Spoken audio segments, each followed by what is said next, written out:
Mahigit 100 flights sa NAIA ang kanselado ngayong araw. Karamihan diyan pa Taiwan, kung saan inaasahang tutumbukin ng super bagyong Karina.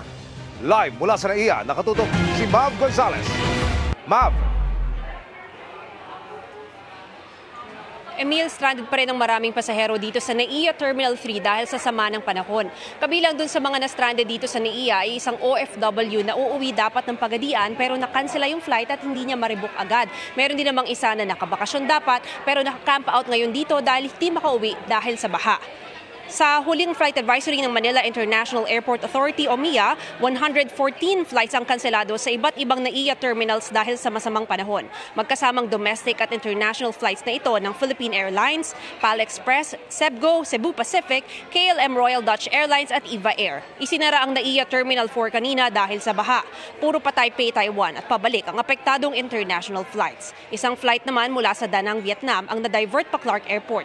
Tinutulungan na raw ng Department of Migrant Workers ang mga OFW na hindi nakalipad pa Taiwan.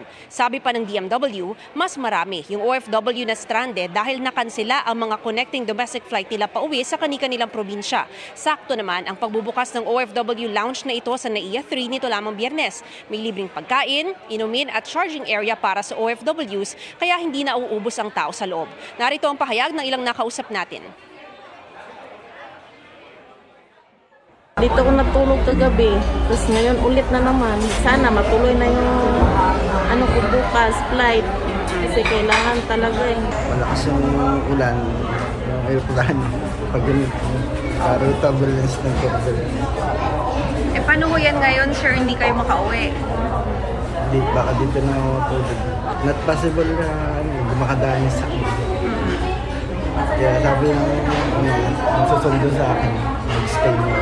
Assisted naman sila lahat, ma'am, not only here sa lounge but also OWA. We already notified our migrant workers offices and our welfare officers, yung OWA offices natin sa Taiwan. And they're actually assisting din yung mga stranded doon sa end nila. Of course, helping kung kakailanganin nila ng monitoring slip o kung kakailanganin nila ng something na maipe-present sa mga employer nila. Emil, kanina pang hapon maayos na ang lagay ng panahon dito sa bandang NAIA Terminal 3. Magandang balita naman dahil wala nang nadagdag na canceled flights. Emil? Maraming salamat, Mav Gonzalez.